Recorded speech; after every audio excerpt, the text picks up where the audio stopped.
Yang ditakutin di Indonesia sampai saat ini oleh yang namanya Sinarmas disebut Profesor Habib Abbas tadi. Tahu nggak siapa yang ditakuti di Indonesia? Siapa? Habib Rizik. Habib Rizik. Cuma satu yang ditakutin mereka, bukan Jokowi.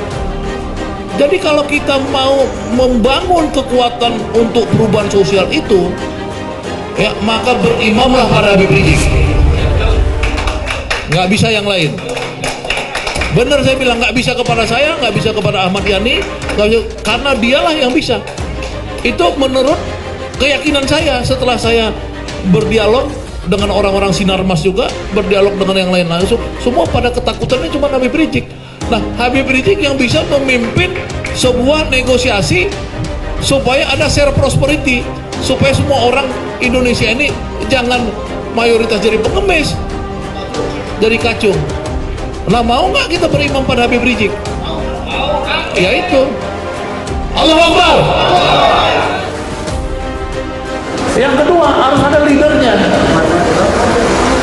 Kalau nggak ada leader, nggak ada gunanya. Makanya saya selalu bilang kepada orang, selalu dalam tulisan saya membuat imam besar Habib Rizik.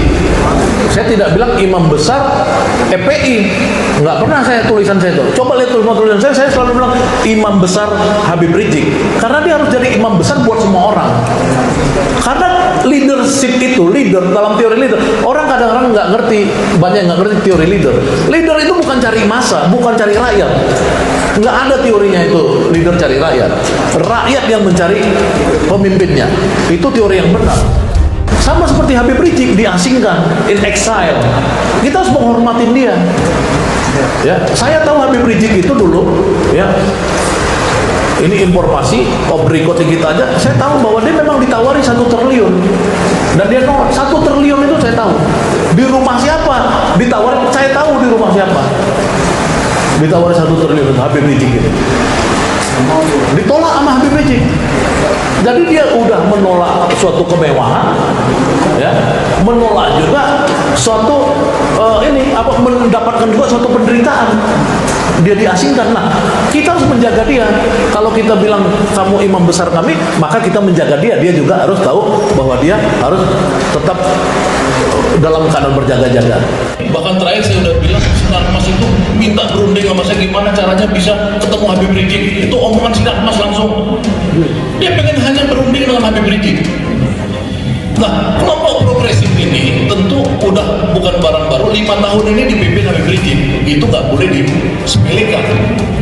Nggak bisa, sejarah itu diukir. Nggak bisa tiba-tiba saya datang gue lebih hebat dari Habib Rizik. Nggak bisa.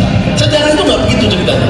Nggak bisa Soekarno waktu itu digantikan tahun 45 tiba-tiba Sartre datang ke Indonesia atau musuh atau apa. Soekarno lu nggak ada apa-apanya, Tan Malaka aja. Nggak bisa. Karena Soekarno yang terus. Dan 5 tahunnya Habib Rizik.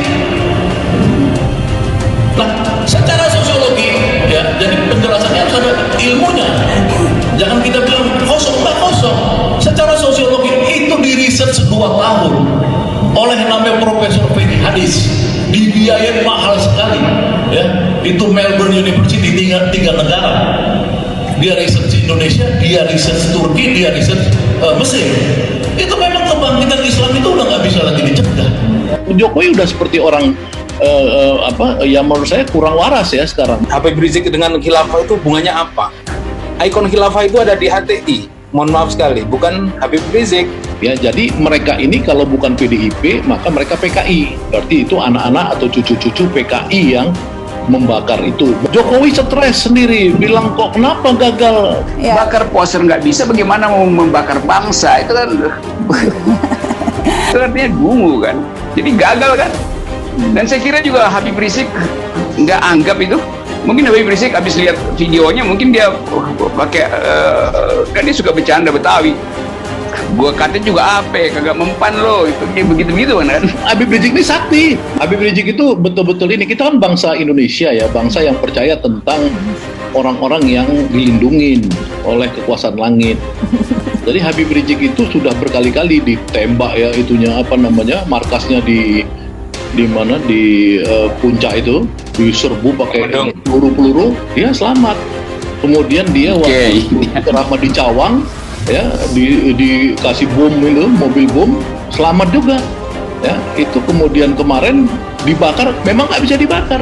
Ya, karena apa? Karena Habib Rizik ini sekarang, ya, kalau dia mau revolusi aja, Indonesia udah revolusi sekarang. Ini tinggal pemandu Habib Rizik.